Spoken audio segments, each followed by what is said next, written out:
All right, well, it's noon. We're going to kick it off because I don't know about you, but I only have always budgeted time, and I like to start on time, and I like to get done a little bit early to give you time and space, because if you're like me, you're used to the Zoom back-to-back calls, and all of a sudden you're like, I'm in a physical space and I need to get somewhere else. Whatever it is. And I don't know why that skill has fallen off my ability and radar, but I continue to fail at it. So Cozy Lou's here today, and she's our marketing partner. I'm like, can you look at my schedule and make sure, like, I'm supposed to go get blood at 2, and did I schedule all this right? I need to get food before I go do that. So it's really interesting. Sheila Burkett is Spry Digital. I'm CEO and one of the founders. We've been in business over 12 years. And the team here asked me to kick off today to kind of share the story of not only growth and how to handle that growth, but what are the what happens during that and how do you navigate through it. So my hope today is to kind of have an open discussion with people of, like, as I bring up topics, what are the things that you see in your businesses or you're anticipating, and that's how do you navigate through this? So it's more about a conversation. I'm trying to be on Zoom too. So usually if you've ever seen me talk before, I like to roam. This is going to be a little awkward because I'm probably going to be planted a little bit more than I normally am. So who knows? We'll see how this goes. So I like to start off with quotes and people who inspire me. And who's read anything by John C. Maxwell, right? So many great books. And this quote really, I felt like kind of was the one that really emulates what we as leaders of companies have to do, right? We are not only the one who knows the way, right? We know where we're going, how we're going to get there, but you got to go that way, which means when you're in a growth company, you cannot be timid. You cannot hold back. You have to believe 110% of everything you do is going forward. Even when you're going over rocks, hurdles, you're in a ditch and you're trying to get the way out. It's always looking forward. And finally, you always show the way. You always do it in your day-to-day actions, in how you think, you lead, and you realize when the message is still off and not being heard, you have to reset. And always thinking about how you elevate yourself as a leader. But remember, you can't get there without everybody else that you need along the way. And I think that as what I've learned, the lessons I've learned in the last couple of years, is that I can always see where I'm going. And I can always think I've been communicating really clearly where we're going, why we're going there, how we're going to get there, what everybody's roles and responsibilities are, how I'm holding them accountable, only to discover that message hasn't filtered the way I thought it was. Because what I think, it's telephone, right? We've all heard that analogy. When I tell my leaders, here's what we're going to do, I think they've walked away with the same message. But when you get down to the day-to-day, the people who are executing, you discover what you told them and what they walked away with and what they communicated are very different. So I always believe that as a leader, you have to be willing to get into the dirt sometimes and do the work. And that showed me the way. Sometimes is you have to get in and show them how to do the work. That's why I used that quote. Thought it was relevant. Oh, right. So here's the downside of Sheila using 2 computers. Crazy. We basically doubled in the last 2 years. During COVID, when I set out 3 years ago and said, we're going to break 2 million, and missed it by, I think, 7 7,000. Like I missed it by a hair. I'm looking at Elizabeth because Elizabeth knows. Was so close. It was so close. It really made me angry that I couldn't fix a billable. And like, where can I go? And I mean, we searched to hit that number, right? I mean, it was, you should have seen my invoicing team. We're like, surely we can find hours that we can bill, right? We still missed it, but it was so close. And we basically were at 2 million. This year we finished at 4.2. We're not talking small numbers. That's a big number. And as you do that, you have to have the team to do that. So we basically almost doubled in 2 years with talent. So this picture, and by the way, it was all done on Zoom because we hired people we never saw in person across the country. Our onboarding process required us to really think through, like, how do you onboard people when you're flying 1,000 miles an hour and you're trying to meet all of these expectations and you're trying to get the basics taught? Those wheels are falling off, right? Some people are hanging on to the wing and hoping they don't lose their grip. And we lost some people. We had 37% turnover this year. A lot of lessons learned out of that one, right? Because when you have that kind of growth, what it looked like 2 years ago is very different than it is today. And the lessons we learned continue to be in that deep communications, people understanding the culture of accountability, because of all the things that I continue to find is people don't understand accountability. Not only how to get and hold people accountable, but to get people to hold themselves accountable. And creating trust in teams. There's 3 things that I continue to go back to is your culture gets created by how your behaviors are and not what's on a piece of paper. And as you start to grow like this, your culture becomes, I think the best way I can describe it is the cracks start to show in what you say your core values are and what behaviors people are exhibiting. And you start to see those gaps in your culture, because when people step back, they go, that's not what I thought I was signing up for. And anybody who knows me, my core values, our culture is super important. Like, that's where it all starts. And if we can't all live the life we need, and I'm holding myself accountable, and I've apologized to Posey. Posey was my marketing coordinator, and we work very closely together because I need her to do that.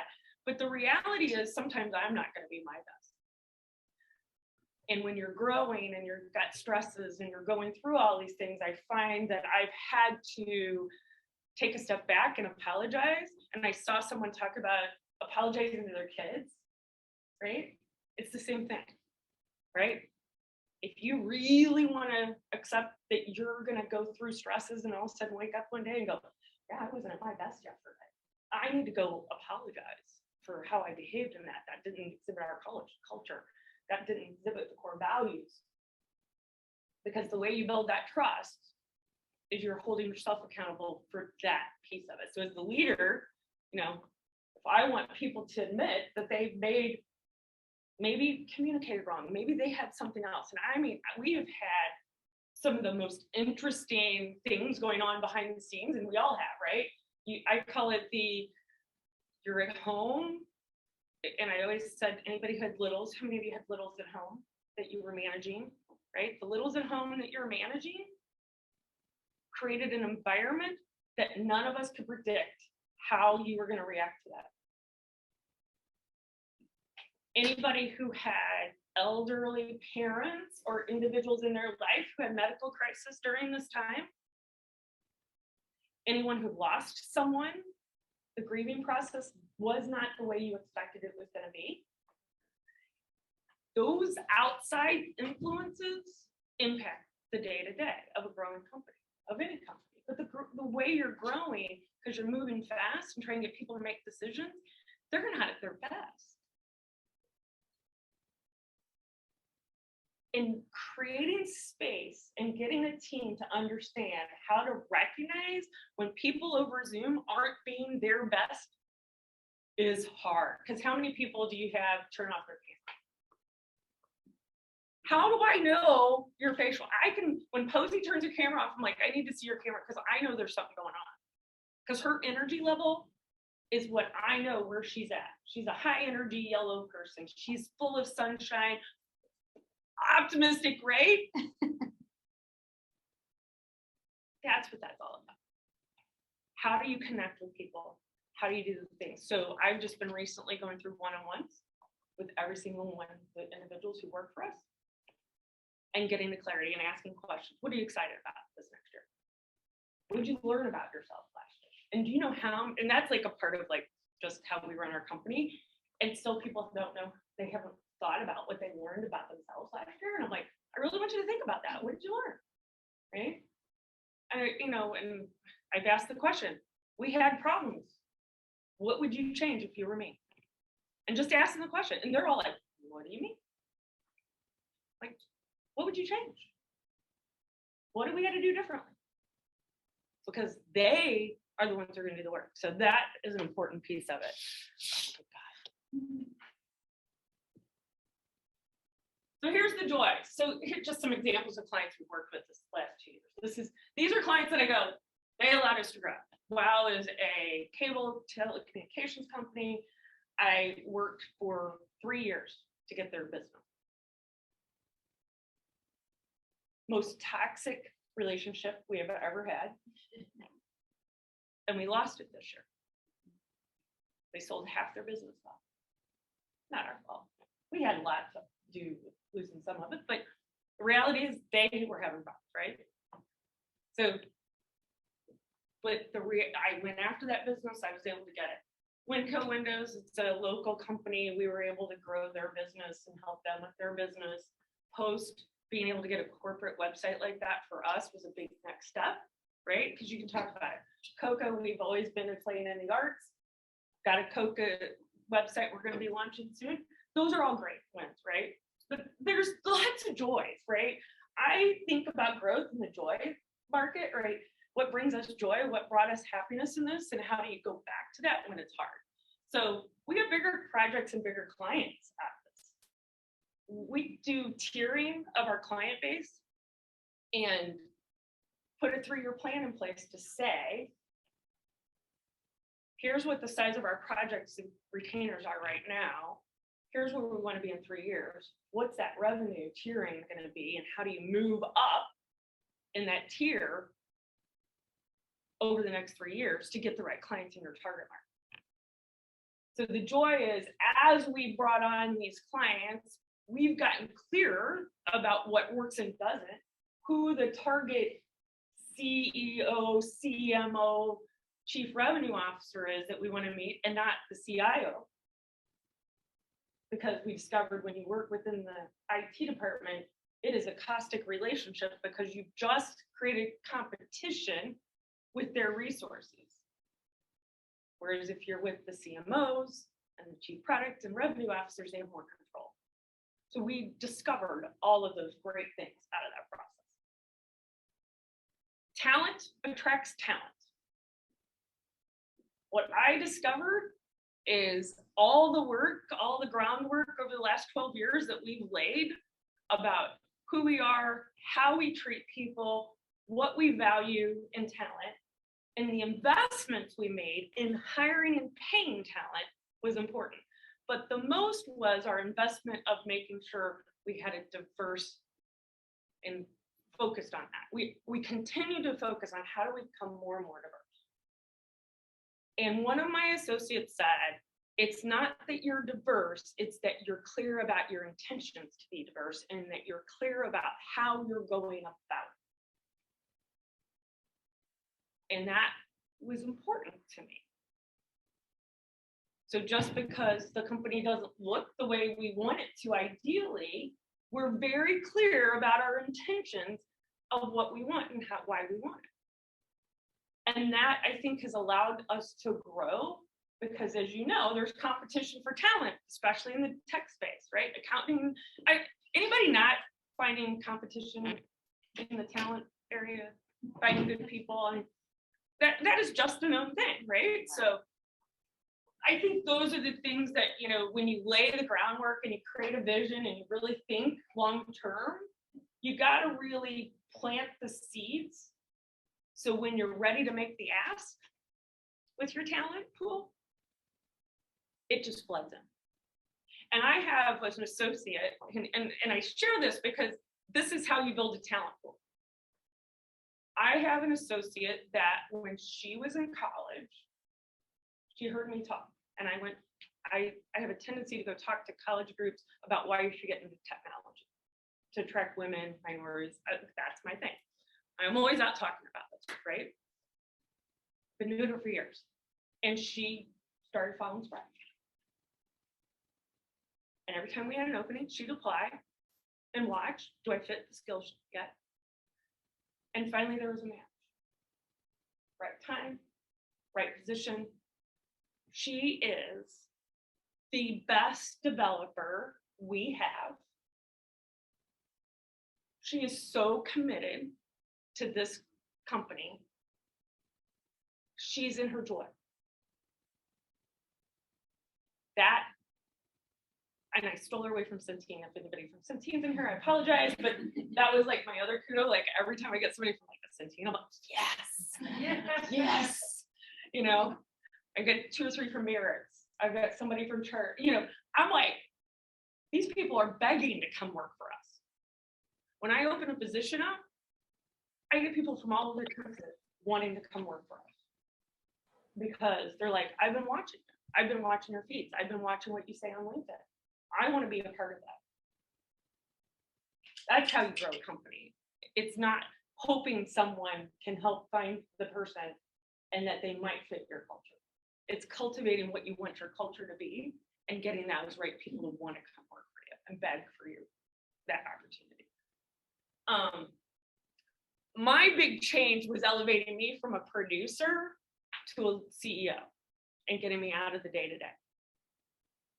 So that let me really lead and set that vision and do the things I needed to do, being out, speaking, making sure we had the right things in place, you know, plugging holes as we needed to, thinking how we created ownership, but, you know, trusting the team to lead and do that takes a lot to let go. I let go of sales. I let go of my accounting this last 2 years. I let go of, I've outsourced my HR all to a PEO system. So that I've pretty much let go of. I stay out of projects. I don't manage projects. I don't get managed with the clients, even our biggest client. Like I have relationships, I talk to them, but I don't manage that day to day. I have literally delegated. Scariest thing I've ever done in my life. And right now I'm back in filling the sales role because my salesperson left for a better opportunity. He started a company during COVID and he and his wife are doing very, very well and he needed a different space and that's all good. But I can fill the hole because I need to. Because I've got that capacity to think, lead, and move ahead. But creating that opening and making sure I can do that. We got our first line of credit this last year in 12 years.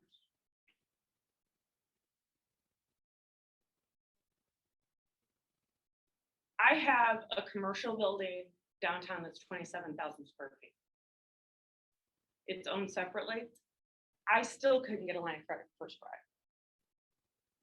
Until I said, you've already got my business for my building. You've got it under, if something happens, I already know you're going to take my building. So give me a line of credit over here. I need it because this is what I needed. And finally, I was just point blank. I'm like, or I'm moving my business. Bankers in here, I apologize, but this is how I treat my bankers because I'm like, you guys just lie to me.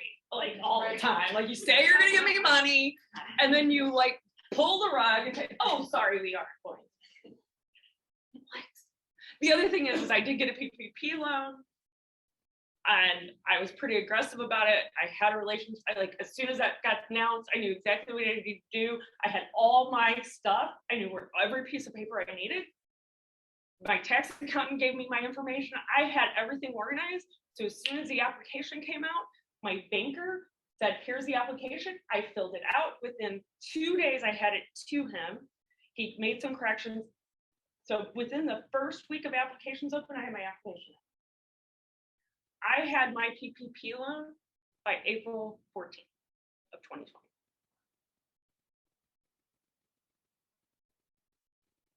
I had it forgiven by November of 2020. Right? And Elizabeth and I had a long talk. I said, she's like, well, we don't know what the tax implications are. And I was like, Elizabeth, I don't care. I don't want this hanging over me. And she's like, okay. I'm like, I don't want it hanging over me. It's free money. I'm like, free money. I'll take free money all day long, even if I have to pay taxes on it. I'll take free money. I needed it this year too, so it helped. Yeah, it really worked out because my COVID year happened this year, not last year. That's the way it worked. So pretty exciting. The other thing we did, which made poor Elizabeth's job really hard last year, is I had orchestrated in 2016 to be able to offer restricted stock units to employees. So 2000 into 2019, we had issued letters to 5 employees, of which there was a 3-year vesting schedule. Well, guess what? They vested last year. First one, we'd never worked through this process. We did. This is one of those things that Sheila had a great vision. The lawyer put the stuff together, and we just figured it all worked its way out. By the way, it didn't quite work the way we all thought it was going to. There was a lot of holes, and I was talking to my lawyer the other night. She's like, I don't know what the hell happened. And she's like, how did we screw this up? And I'm like, I don't know. It cost me some money, but the reality is, I created loyalty in a tough time. And I created a vision for everybody who came in that they want that. So creating that ownership ability, even though it's a very, 0.5% of what I own, the reality is they're loyal. And this is not just to leaders. I have a part-time person who's been with me almost 10 years now. She's still part-time. My most loyal employee ever. She knows all the skeletons are buried. She literally does, and I could call her and go, I need you to go run payroll, and she could. I need her to do bookkeeping, she could. If I needed her to do something, she would. Right now, she waters plants with her daughter because I needed that to be done, right? She's that person, but I gave her ownership. Because that person has been with me since the day I needed her, and every time I asked her to do something, she said yes. That's really important. So that we were able to do. I talked about outsourcing the CFO. That was hard. I'll be honest, letting go of the books really almost totally. I was like, oh my God, this is the hardest thing for me. Because that's my baby. I like to ask Darcy. I like to have my finger on the pulse of everything that's going on. And I just had to walk away and say, I can't be in the details of that. I have to trust people that are better. And by the way, I discovered the things I really didn't know, what I was doing wrong. That was the amazing part. When I let it go, I discovered my blind spots. And I had a lot of them that I didn't realize I had. So that was amazing. We had increased visibility. We made the Inc. 5000 fastest growing companies this last year. We were named the 16th fastest growing company in St. Louis by the Business Journal. I think healthiest company. Posey Lou's done a great job of getting us out there, and she's always out trying to get the visibility. But because we invested in Posey to come in and help us do that, we increased our visibility for free, basically, except for the work Posey had to do. None of these we paid for. which is amazing. Now they want money after you make their worth, right? Because they're always like, hey, you need to pay this and this, this and this. And so, you know, that's a real thing. And we increased our leadership depth. The great thing is right now, I've identified 3 new leaders who've stepped at the plate and say, I want to be a people leader. That's exciting to me because that means I can hire more people, right? When you have people say, I want to lead people, you're like, okay, great. Let's get you what you need because I think can grow. When you don't have people stepping up to be people leaders because they're not ready, you can't grow very fast. And you've got to have people who have the growth mindset that they're not living in fear of the unknown. Because trust me, there's a lot of unknowns in growing as fast as we grow. Ton. Like resource management is like a real big thing. And how are we going to do that? And how are we going to bring people in? And you know, where are we going to make these investments? It's a real thing. But you can't be paralyzed in making decisions because you're in fear. How many of you have seen that happen in your organization where you just aren't making the progress you need because you're living in that fear of how am I going to make, anybody are like wanting to bring on people and like, how am I going to make payroll? Like that's always that thing. When I remember that first feeling I had to make a payroll, and I was laughing the other day because when I can remember we were getting $1,000 check-in was like a huge deal. Like we're like, oh God, we got to get that baked today. It's got to get deposited so we can pay that bill, right? We might be on that, but now I get $1,000 check-in and I'm like, okay, I'll deposit it in 3 days. You know, I literally be like, okay, I'm not the one to deposit that. I'm going to put it aside for somebody to come deposit because even the process, Julie knows this too, seems crazy, right? Depositing a check should not be that hard, but for some reason, it's mental time that if I deposit a check, I should be spending somewhere else. It's letting go of those kind of things that are important. Because I just had to let that, it still drives me crazy, like certain things, like I'm not gonna worry about, is there toilet paper in the office when I'm one of the few people in the office? Because that's the thing, you know, I'm like, I don't care. If there's no toilet paper, I'm gonna use something else. Because there's somebody else who should be worried about if there's toilet paper in my office, not me. But that's the burden that sometimes we all carry in our head. And how do you get to that? All right, so here's the challenges. We operate our company based on a framework called the Entrepreneurial Operating System. If you've not heard of it, I encourage you to look at it, take a look at it, because what it does is it puts a framework, and has anybody heard of the Lean framework? There's a Lean framework. It's a similar framework, right? It's a 2-pager basically of getting you to focus in and not think a 5-year strategy at a depth level that you're used to in the corporate world, because when you're small, you really need to think in 3-month sprints, not 5-year. You got to have a vision, right? And you'll see, this is the EOS model, and there's the vision, there's scorecard measurables, there's the process, there's, you know, tracking, how are you getting things done, issue processing, people in the right seats. All of these are grounded in principles that if you went to get a business degree or an MBA, they're all basic principles that you heard before. So right people, right seats is a Jim Collins concept, right? Who did Good to Great. That's just a basic concept from him, right? The Rocks, anybody a Stephen Covey fan? Okay, basic Stephen Covey concepts. So if you're, you know, what I love is I came from a big corporate world and now I'm trying to run something smaller.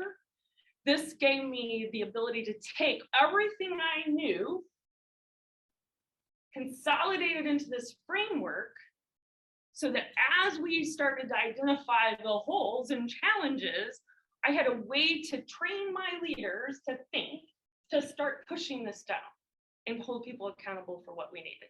And what I discovered, one of the holes as we kept growing, is I was going too fast and leaving my leaders back there. Actually, there were 2 of us going really fast and several leaders way back there. all at different stages and all of different understanding of where we were going, why we were going there, and how we were going to get there. So I invested. Okay, I'm like, did I do something wrong? Haley just walked in the room and I'm just like, hold on, where am I at? So you'll see my #1 challenge process breakdowns, right? That is a thing. When you are growing so fast, your processes are going to break down because you think you've documented them. And all of a sudden you discover, yeah, I said this is the high level process, but here's what's missing. For every high level process you have, you need to have a supporting standard operating procedure. And it's easy to create a standard operating procedure for your onboarding process for HR. It's easy to create standard operating procedures for how you're going to run payroll. It's easy to do it for a lot of key processes. And what I discovered is those processes we had, because I've been preaching standard operating procedures for probably 5, 6, I don't know. I'd have to ask like people who've been around. It's probably my standard thing. Where's the standard operating procedure? It's like, well, they didn't follow the process. I'm like, no, they didn't follow the standard operating procedure. They don't know their job. They don't know what they're supposed to do and how they're supposed to do it. There's a gap. It's easy to do that in those really administrative things, but when you've got knowledge workers and you're doing work that requires deep thinking and creativity, and you're a process-driven company, that's a gap. Because everyone has their own thought processes and how they think, what they need, the capacity to think, how much information they need. I have leaders that I can go, here's 2 sentences about what this project is, and they've already figured out, here's how these business processes work, here's what we've got to do, here's how we'll architect it. Here, yep, that budget looks good. Like, I'm that person who literally, you can tell me the kind of scope of what it is. I can think about it in lots of different ways, either a work breakdown structure, how many FTEs for how long, those types of things. I do the math in my head probably pretty quickly, and I immediately go, this, based on my experience over the last 35 years, is going to be a $500,000 project. And they all like, what? I'm like, well, here's the deal. I've been in technology long enough and I've worked with enough creatives. If you're talking about a platform and it's got more than 5 touch points and you've got pretty complex integration to your backend system, your budget, if it's not $500,000 to $1 million, it should be, and you should work with us if it's not going to be. I've even changed the way I'm selling projects to get to this tier model of retainer because of this. Because I don't want to work with people who don't have the money to invest into the technology and creative solutions that we're offering. But I had to see where things were breaking down and why they were breaking down. Everybody wants us to work in an agile method. That's a technology thing. Clients want you to work agilely, but they don't have the budget for you to work agilely. They all talk about it. We want agile because I heard that's the right way to do things. Love it. You're using a buzzword. Do you understand what that really means? Do you have an unlimited budget? And they're like, well, we don't have a budget set yet. Yeah, you need to go back to square one. Let's go talk about marketing or like budgeting process, and let's go look at what your earnings are. How are you going to capitalize this project? Let's go talk to the finance person because clearly you guys have a broken process that I'm not ready to get in the middle of. Like, sorry, I understand the crazy, but if you can't understand what the size of how much you can spend on this, what your budget is, you tell me your budget, I'll tell you what I can deliver. How to deliver. And I promise you, you'll get results on what we deliver. Because what we're going to do is find out what that real problem is, and we're going to solve it. So just getting clear on your processes internally so that you can do what's good externally. That was a big deal. And we use this issue processing process to get to root cause analysis. Because the challenge is getting people to not do the blame shame game. In our company, I don't tolerate blame shame. And the first question is, what could you have done differently to change what you needed, to get what you needed, to fix the problem that you saw? If you saw a hole, why didn't you fill the hole, see the gap, take on that leadership role. Why did you feel like you couldn't be that leader? And having those discussions to get down to what the real root cause is, they didn't feel like they had the authority to do things. Okay, well, we have a problem then in our organization that you feel like there's a hierarchy here and that you need approval to move and make decisions. That's a problem for me. Because you can't move fast, you can't grow fast if everybody feels like they got to ask for permission. Now, if anybody knows me, I'm a don't ask for permission, ask for forgiveness person. Because you don't get anything done asking for permission. You get things done by doing what's the right thing. And when somebody goes, well, that broke our process. Okay, well, there's probably a process fix that we need to make. Because I was able to get this done faster, better, and so let's go look at that. So conflict and tension happens there, right? Lots of conflict and tension. But what happens when you get accountability for your projects? You deliver them. Yep. Posey Lou delivered her first project on basically time, within 2 weeks of what the original plan was, within budget tolerance, and within scope for the client. Brand new team. She had brand new developers. She had a new designer. First project she'd ever led.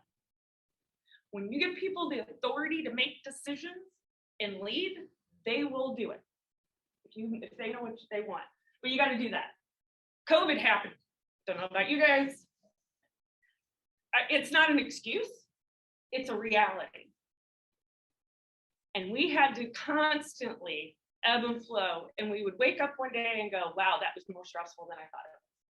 Because all of a sudden, you got out of the crazy of whatever somebody's crazy was. Everybody would wake up and go, ooh, that was really bad. Right? We just went through. And I'm lumping COVID into just everything that happened in this country, right? Like, just to let you know, like, it's a blanket statement. It's not the disease itself. It's the whole kit caboodle. Whatever you think it is, it's like, it could be it, right? Like, it just happened. And I still realize, I went through some personal stuff too. My husband had a heart attack during COVID. And that's when we got a new client. That's when I hired, I think, 6 people. I mean, it was in the early days of COVID. I'm trying to navigate. I had a whole construction project going on in my building. I had furniture being delivered. The chaos was real. By September, I came out of it and I went, oh my God, I was a mess. And I did not recognize how bad I was until I got out of it. That's the reality.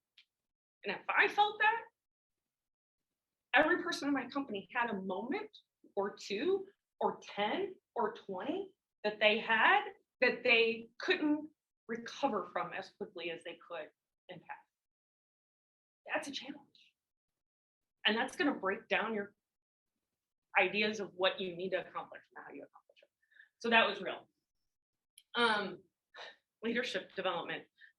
I don't know. I feel like I do a lot of leadership. First of all, I feel like we've done my core team, my core leadership team, we've done DISC assessments, strength finders, we've read candid, radical candor, and we did a book club around that. We've read, we've studied ourselves. We know what our strengths are. We're like this Voltron team that we've got all these strengths and weaknesses, and we still struggled with accountability. Each one of us in different ways. My team asked me during our annual planning this last month, the one thing they wanted me to do is hold them accountable better. What my team asked me to do. They're like, we want you to hold us accountable more. Okay, tell me what you think that is. They each had a different thing that they needed from me.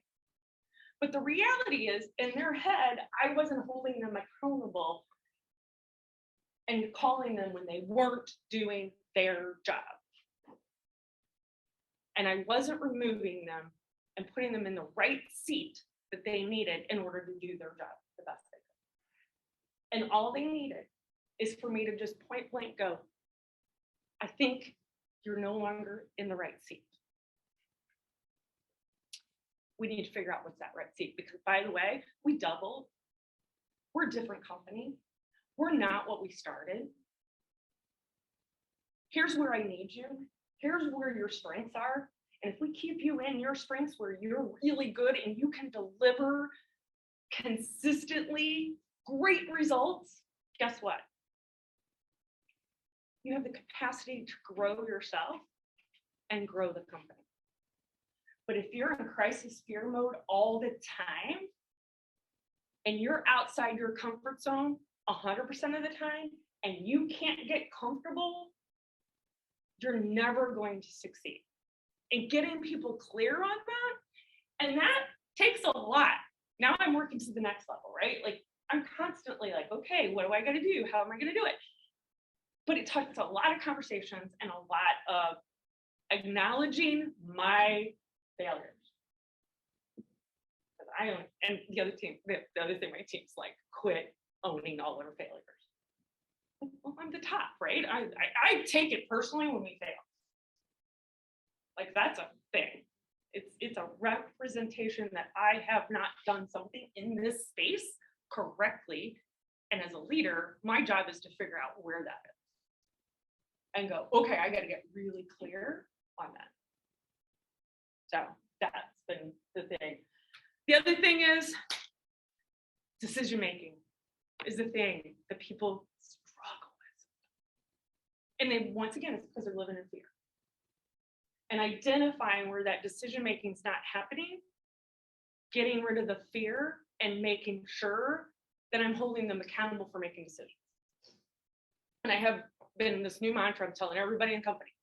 The next time I hear you were in a meeting and there's 4 of you and you were in there for an hour and there was not one decision made and there's no action items and no action being taken, you're in trouble. I'm gonna have an issue with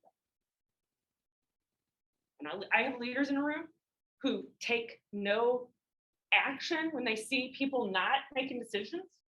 I'm like, you shouldn't be in the room. Why are you in the room? Don't be in that room if you're not gonna make a decision. Because otherwise you're adding zero value and all you're doing is not letting the people who need to make the decision do it. You're holding them back. And they're like, what do you mean? What?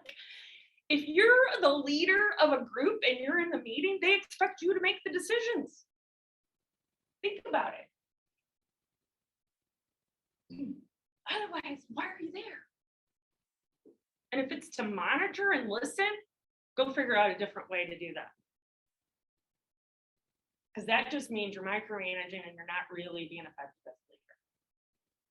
And trust me, I know exactly. And they all like, how do you know this? I'm like, well, first of all, I see all your calendars, ding dongs. I'm like, and I'm like, why are you in these meetings?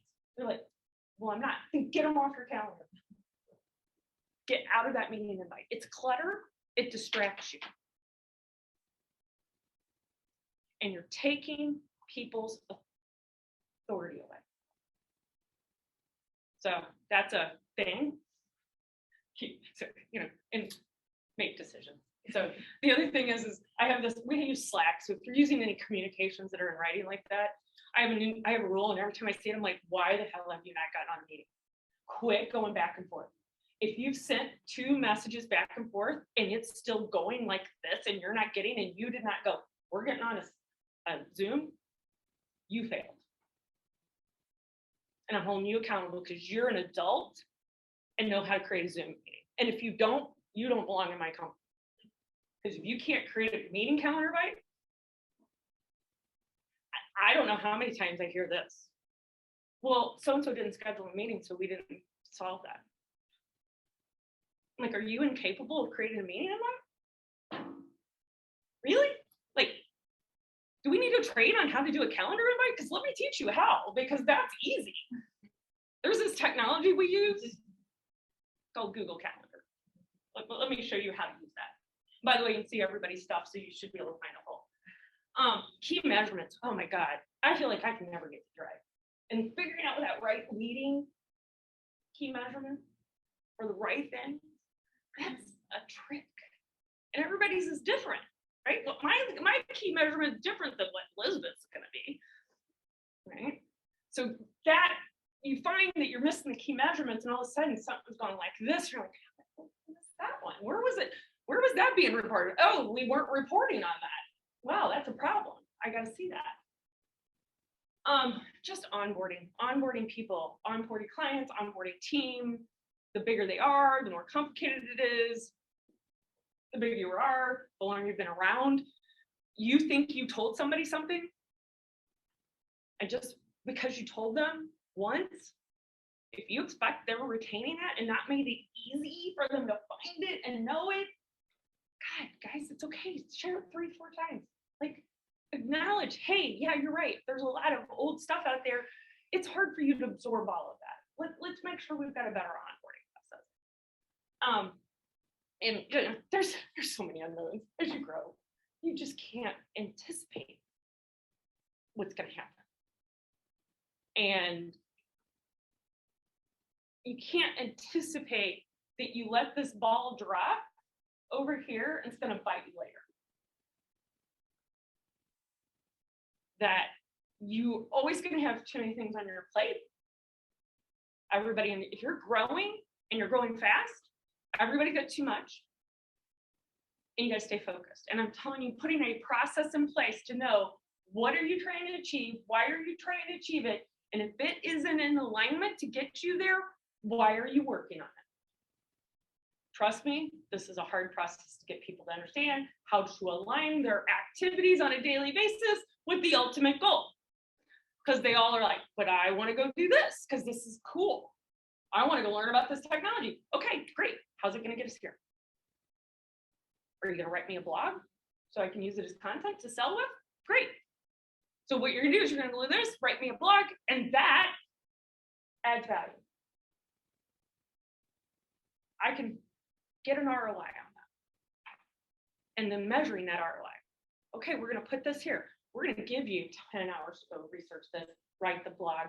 We're going to see what our ROI is on that. And if we get a new client, because of that, that's going to pay for that, right? And I have those measurements in place because we just put them in place so that we can start tracking. Are we getting an ROI every piece of content we write? And who's writing the best content and getting the best ROI? All of those things. Okay, so here's the opportunity. This Bayesian method, this is just getting the root cause, right? Like this is one method you can use. You can use any method to get to the root cause. Here's the thing, you've got to hold people accountable. You have to do issues processing and get to root cause. Issues processing isn't a fixed session. It is what is the real issue? What's the pain in the ass? What is not working? How do I get to resolution? Because if you only surface it little and you don't get to the real root cause because you're not trusting each other to really talk about what the real problem is, then you're not going to still see it. Having the right metrics and dashboards in place is important. The right people in the right seats, they have to match your core values and they have to get it, want it, and absolutely have the capacity to do the job. If the job's too big for where they are in their careers, you've got to think that they're not in the right seat, or you're going to invest to see if they can grow into that. But if it's more than 6 months, they may be in the seat too soon. And you may have to reevaluate what you have in that seat and how you're going to deal with it. Clarity, clarity, clarity. And I'm talking about very direct. One of the things I'm good at is direct communication, and I will be very direct. And I've asked this of some associates, like, did you know that when you worked on this project, you cost us X number of dollars because you went over budget? You should have seen their face. One, they had no idea they had cost us money.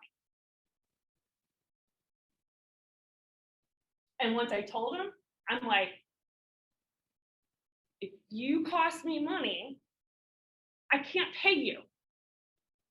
We can't sustain ourselves.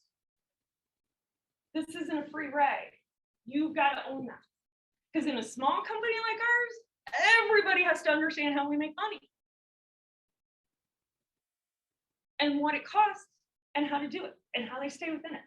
So that's been one of the key things. The emotional intelligence piece, like just being able to read people, read yourself, manage yourself, not get, recognize when you need to go take a break and go, I need to go take care of myself so I can be better. Recognizing the ability to see when people are under stress and they're trying not to tell you that. Listening for the cues and the words that really people are telling you, and being able to be astute enough to say, tell me more about that. What does that look like? So a lot of times people will try to tell you things without calling people out, especially their leaders, when they're frustrated. And you just keep digging, asking great questions and coaching. And just communicate, the rule is you got to communicate sometimes in lots of different ways and they might actually still get it. It's with clients, it's with your people, it's with everything. I think I'm way too out there and what we're doing and how we're doing. And then I'll talk to somebody that I know and I know them really well and they're like, well, what are you guys doing? Like, oh my God, really? Like, okay. So I stole this from Not Selling.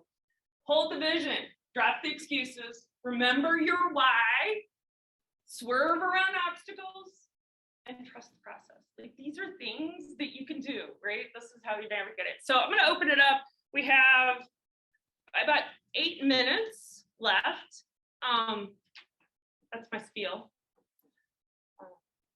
Yes. Oh my gosh, I have so many questions. And it's interesting because I run a company of one, right? And so much crossover though still in that I could identify with as far as onboarding clients, for example. What and questions like blind spots, whatever. But my one question right now would be, how would you recommend setting up processes, for example? So the EOS is, you use that as a framework Yep. to come up with. It lays out what's your core passion. First, your core values. You start with your core values. You have your passion. And so it's kind of your mission and niche. Right. And being very clear. One sentence for each. Very clear.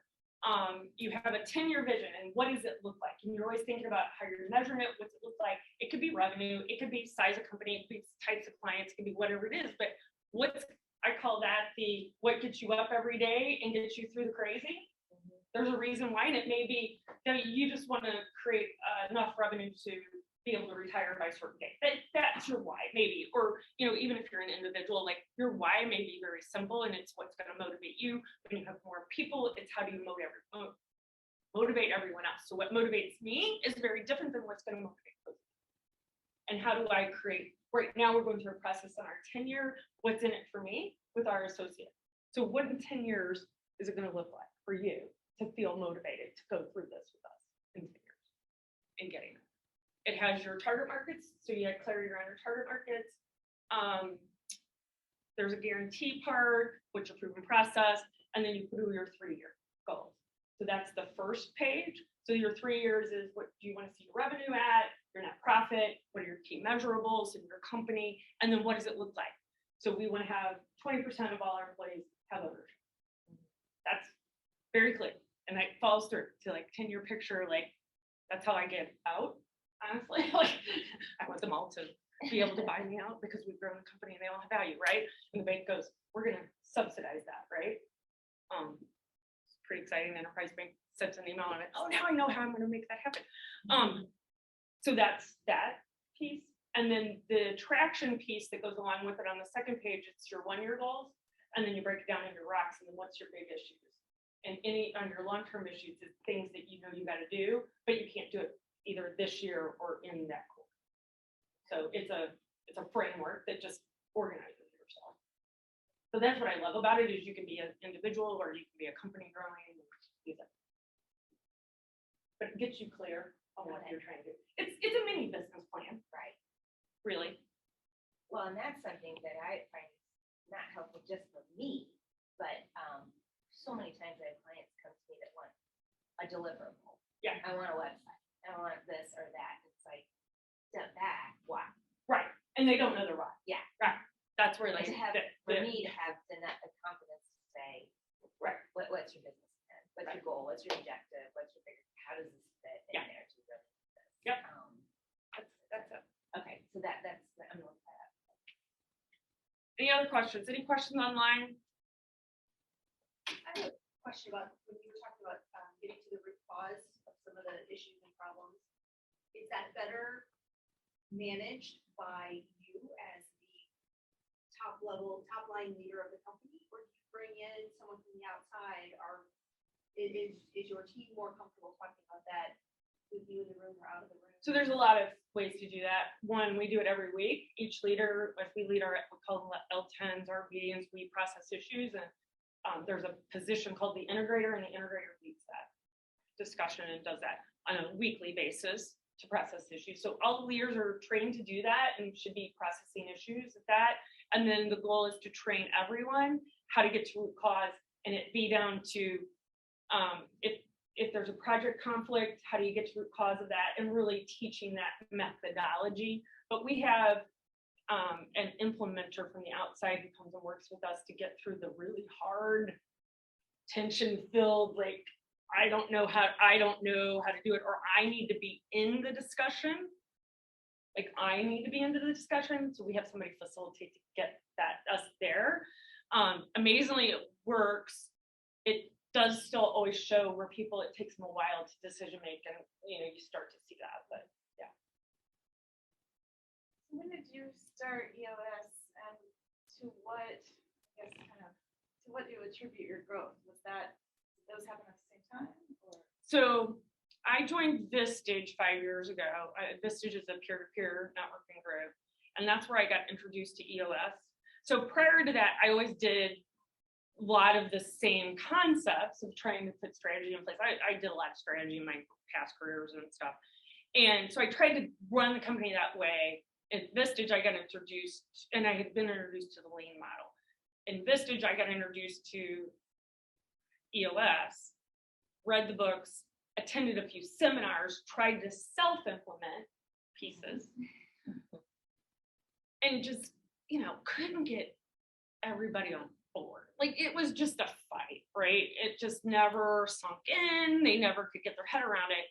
So we decided in 2020, we hit a wall with the owners and the leaders. And I was like, okay, we're in or out. Let's decide. Should we bring in an implementer for EOS? We decided to bring in an implementer. It was the best thing I ever decided to do, because what she did is really helped me, hold me accountable. And we found a framework. So there's an online system. So I've got a bunch of techies. And so I've been working in a spreadsheet, and my creative could not understand the spreadsheet. So moved it to 90.io, and there's 2 or 3 things different systems that give you this online system. And as soon as I went to the online system, they're like, oh, I get it. But it's recognizing people's learning styles and then giving them the tools they need and trying to figure out how to get it to click. We've done a lot of work over the years, and it's just getting it in a way that people would understand it. And then, when you have somebody from the outside, they're going to hold you more accountable because you're paying for it. What it is about our human behavior, that if you pay someone from the outside, doesn't matter how much you're paying them, you're going to listen to them before you listen to the internal team, right? Like, it's just a thing. And so I've been leveraging that more and more and saying, that's why I brought in an outside CFO, because I needed somebody from the outside who had operational experience, who really has kind of pushed that too. And so that helped a lot. But our growth was all about our client concentration issue. So we have a client concentration issue. It's been so good in one of our clients. It's great, but it's a problem. So that is why we put focus on growth. We had to grow. There was no doubt. We had to grow outside of what our current client base was. And so we had to put a very aggressive growth plan in place in order to secure our ability to not be too concentrated. The downside is the better we are and the more we do, the more the client wants to give to us. And so then like, we got to go grow more. And so putting boundaries around this, and I actually have told the client we're not taking any more work. Like, we'll take one more project from them, but I'm bringing outside partners in to be like, we'll be the core person, but I'm bringing someone outside to the relationship that will carry that burden so that it's not on us. Because I can't do it. It's just a reality. So anyway, are we done? Yes. Haley's We are cut me out of off. time. I'm out. Sorry.